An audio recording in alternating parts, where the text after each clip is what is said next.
tardes, bienvenidos, bienvenidas a su programa Transformarte, el arte de la transformación. En este miércoles, que es ya miércoles 24 de junio, y muy probablemente mi último programa por ahora, por lo menos en julio y agosto. Y bueno, tenemos para terminar pues todos estos programas que he tenido, al doctor Tomás Escalante, que me encanta que venga porque tiene una plática amenísima y además sabe muchísimo. Muchas gracias, Pilar. Gracias por la invitación. Siempre es un placer estar aquí para ti y a todo tu auditorio. Claro que sí, Tomás. A ver, nos quedamos la vez pasada nos faltó un tramito de que nos platicaras lo de el cinturón gástrico, ¿verdad? Eso lo hablamos un poquito. Quería yo hablar sobre el papá de los pollitos en las cuestiones de cirugía de obesidad, y es lo que se llama el bypass gástrico. Eso, el bypass. Que es lo que hace algunos años le llamaban el engraparse el estómago, y eso sí se sigue utilizando, obviamente con muchos avances científicos y no nomás tecnológicos, sino en el manejo del paciente.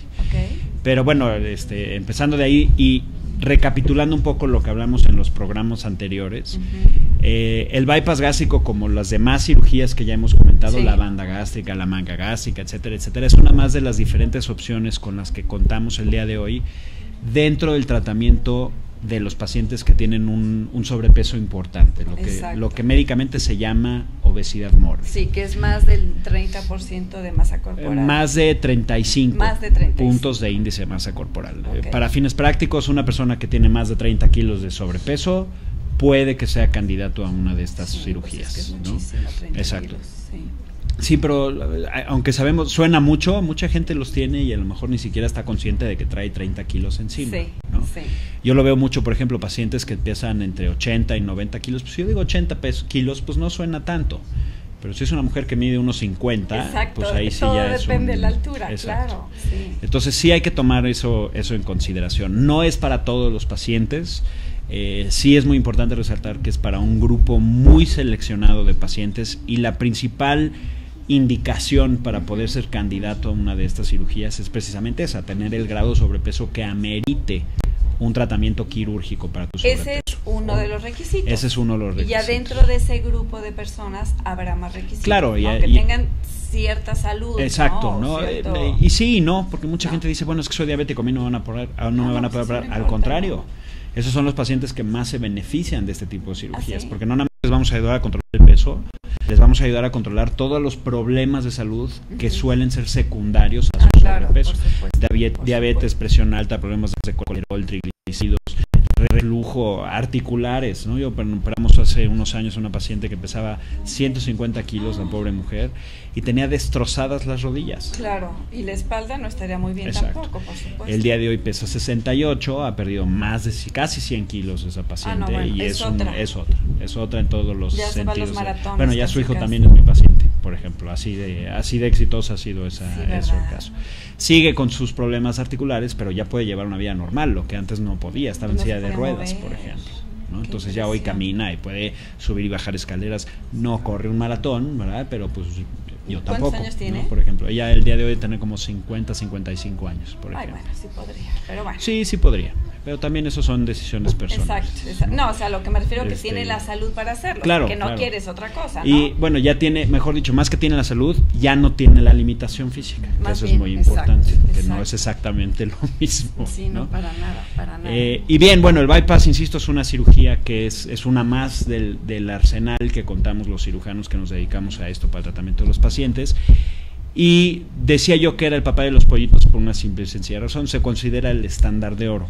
Y en medicina, cuando hablamos de un estándar de oro, estamos hablando de un tratamiento que es el que en teoría da los mejores resultados y contra el cual todos los demás procedimientos se comparan. ¿Sí me explico? Claro. Por eso se llama estándar de oro. Claro. Entonces yo ideo una nueva cirugía que vamos a lograr lo mismo, entonces lo comparo con el que ya sabemos que da los mejores resultados.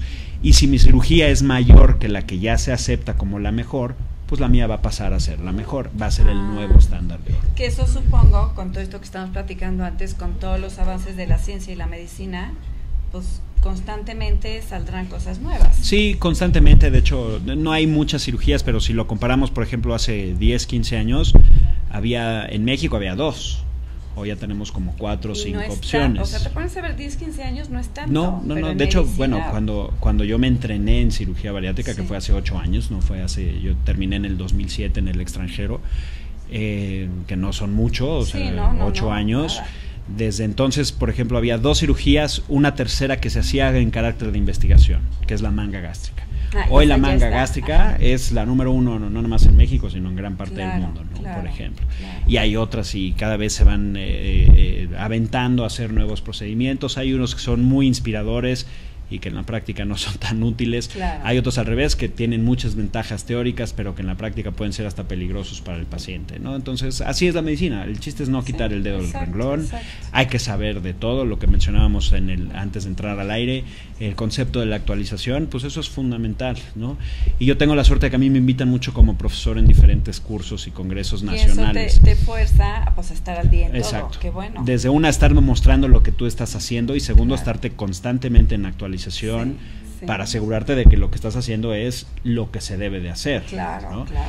Un ejemplo muy absurdo, la cirugía laparoscópica, la cirugía de mínima invasión, en lugar de las grandes incisiones, hacer por 4 o 5 hoyitos. La semana pasada estaba en un foro con expertos y alguien mencionó que en algún momento en sus inicios pues todo se hacía, o sea, había una lista enorme de contraindicaciones para la cirugía laparoscópica. De verdad. Y de todas esas, yo el día de hoy, todas esas que antes decían que no teníamos que operar así, te estoy hablando hace 10, 15 años, hoy ya todos los operamos así y obviamente los resultados son mucho mejores que si lo hacemos como se hacía convencionalmente con cirugía abierta. Por supuesto, pues es mucho menos invasiva. Mucho, y tienes que estar ahí a pie de cañón en cuestiones de actualización, ¿no? Regresando a ese punto. Bueno, el bypass gástrico. ¿Qué es el bypass gástrico? El bypass gástrico, como lo mencionamos en otro programa, básicamente las cirugías tienen 3 grandes mecanismos. El primero son las cirugías restrictivas, que como su nombre lo dice, van a restringir, van a limitar la cantidad de comida que una persona puede comer, como menos, para fines prácticos. Segundo, las cirugías malabsortivas, que es decir, interfieren con cómo el cuerpo absorbe el alimento que yo le estoy alimentando. De tal manera que, por decirte algo, si como 100 gramos de un alimento, pues a lo mejor mi cuerpo, en lugar de absorber esos 100 gramos, a lo mejor me absorbe 30. De hecho, así fue como se inició la cirugía bariátrica en los años 50. Pacientes muy grandes les quitaban buena parte del intestino, entonces al tener un intestino mucho más corto, pues obviamente lo que comían no se absorbía, se eliminaba en las evacuaciones, por ejemplo, ¿no? Y sí, eran muy buenas para perder peso, pero también no se absorbían proteínas, minerales, y entonces todos esos pacientes tenían muchos problemas desde el punto de vista de su metabolismo a nivel hepático, en el hígado, riñón, etcétera, etcétera. Y desnutrición también. Y un problema terrible de desnutrición. Entonces esos malabsortivos puros ya no se utilizan. Pero sí hay ciertas modificaciones. Nuevamente regresamos a lo que la experiencia científica nos ha dado en los últimos años, ¿no? Y el bypass entra dentro del tercer rubro, lo que se llaman procedimientos mixtos, que me combinan una parte de un procedimiento restrictivo y una parte de un procedimiento malabsortivo, sin ser tan agresivo como lo era hace unos 50, 60 años, ¿no? Entonces, ¿qué es el bypass? El bypass es una cirugía en donde la primera parte de la cirugía, el estómago lo dividimos en 2. Y la parte del estómago que va a recibir el alimento, donde cae el alimento, que se llama reservorio, tiene una capacidad muy pequeñita, más o menos como de un cuarto de una taza, por ejemplo, que son entre 30 y 50 mililitros, ¿no? Esto lo hacemos con un equipo de cirugía especial que al mismo tiempo que va cortando el estómago para poderlo dividir en 2, lo va sellando con filas de grapas, por eso se le llama engrapar el estómago. ¿Okay? Entonces, queda un estómago muy pequeñito, que se llena rápidamente. Cuando el paciente come, ese estómago se va a llenar con una pequeña cantidad de comento. O sea, la comida pasa por el esófago y de ahí a esa parte. Y llega ese pedacito a la primera parte del estómago que lo dejamos muy pequeñito. Esa es la parte restrictiva de la cirugía. Pero como estamos cortando y separando el estómago en 2 partes, pues el alimento ya no tiene para dónde irse. El estómago es un tubo, desde la boca hasta el final es todo un tubo que está en continuidad. Cuando yo lo corto, pues el alimento no tiene para dónde irse. Entonces, para que ese alimento pueda pasar hacia el resto del tracto digestivo, cortamos el intestino y subimos una porción de ese intestino, la conectamos precisamente a ese pequeño estomaguito para que el alimento pueda continuar hacia el intestino. ¿Y por qué no cortan el estómago? O sea, yo ubicando un estómago así en fotos, o sea, viene el tracto digestivo, entra al estómago, pues que es así, medio es así, como, ¿no?, una bota de vino, vamos a decir. Ándale, exacto. Saludo para mis amigos. Como una bota de vino, exactamente. Y luego otra vez ya aquí sale la comida. Exacto. ¿Y por qué no cortar esta parte y sigue el tracto? Ese hacemos otros días, lo que se llama la manga gástrica, okay. Que ya la vimos en la vez anterior. Sí. Que si el estómago ser una bota muy grande, exacto, le la la recortamos y en lugar de que sea una bolsa, queda como un tubo. Exacto, le cortas la panza de la bota, por decirlo así. Si hubiéramos tenido esta conversión hace 25 años, hubieras tú sido la creadora de la manga gástrica. Mira.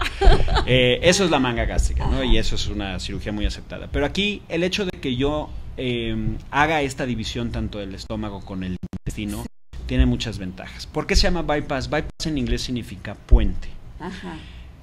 En una cirugía de bypass gástrico, lo que estamos haciendo es que el alimento, en lugar de caer directo al estómago y pasar luego la primera parte del intestino, a la hora de que llegue al pequeño estómago y pasa a una parte más abajo en el intestino, que es esa asa que normalmente está abajo, que nosotros estamos subiendo para pegarla al estómago, vamos a hacer que el alimento se brinque, se puentee, por eso se llama bypass, buena parte del estómago y una muy buena parte del intestino. El resultado final de esto es que el paciente no nada más va a comer menos, porque le cabe menos comida, sino la parte de intestino que nos estamos brincando, como no recibe alimento, pues esa parte de intestino no va a absorber alimento. De tal manera que lo que yo como, aunque sea poco, no se va a absorber en su totalidad. Y el resultado de eso es que me va a producir una excelente pérdida de peso. Y de todas las cirugías con las que hoy hacemos aquí en nuestro país, de todas las cirugías que hacemos, es la cirugía que tiene el potencial de lograr la mayor pérdida de peso, comparado con las otras. Por eso se llama el estándar de oro. Tiene otras ventajas, no es nada más que puede perder más peso, sino este cambio, este recableado, por así decirlo, del tubo intestinal, tiene muchos otros mecanismos de acción. No es nada más los que tienen que ver con que como poco y se absorbe poco, sino la manera en la que se presenta el alimento a la nueva anatomía. Eso genera muchos cambios, algunos de ellos que no se conocen todavía al 100%. Pero muchos de estos cambios son de tipo hormonal, por ejemplo. Y estos cambios hormonales lo que me van a generar es una manera diferente de cómo el cuerpo normalmente responde al alimento. Y esto me va a generar un beneficio adicional. El mejor ejemplo es la diabetes. Los pacientes que tienen que son diabéticos y que tienen menos de 5 años, por decir una cifra, con su diabetes, con esta cirugía tienen un potencial de hasta el 90% de que al año de operados, independientemente si perdieron 10 kilos o perdieron 100, al año de operados tienen 90% de posibilidades de mantener sus cifras de azúcar dentro de parámetros normales, sin la necesidad, 80... entre 70 y 99, a mí me gusta abajo de 85, por otras razones que platicaremos en otro momento, pero entre 70 y 90, abajo de 100, esas son las cifras normales de glucosa, y arriba de 70, porque también muy abajo no es saludable. Los pacientes que operamos de un bypass gástrico tienen hasta el 90% de ellos pueden lograr que al año sus cifras estén por debajo de 100 sin necesitar medicamentos para ayudarles a controlar la glucosa. No, bueno, pues es un súper avance. Aquí hay un pequeño paréntesis, hay algunos que dicen pues que la curan. Yo soy de la idea de que la diabetes es una enfermedad crónica degenerativa y por definición es incurable. Es diferente curarla, pero que la podemos controlar. ¿no? Y todos los que son diabéticos saben que el verdadero objetivo de controlar la diabetes es evitar las complicaciones que tiene tener el azúcar alto. Si puedo yo lograr disminuir el riesgo de que aparezcan esas complicaciones sin tomar medicamentos, pues estoy logrando un beneficio muy grande con esa cirugía. ¿no? Entonces, eso tiene que ver, insisto, con diferentes mecanismos. Hay unas hormonas que se llaman integrinas. El proceso es algo complejo que creo que si empezamos a hablar de eso nos echamos 6 programas y vas a salir de vacaciones, ¿no? Entonces mejor lo hagamos para otro concepto. Bueno, ¿te parece que nos vayamos a corte y regresamos? Por supuesto.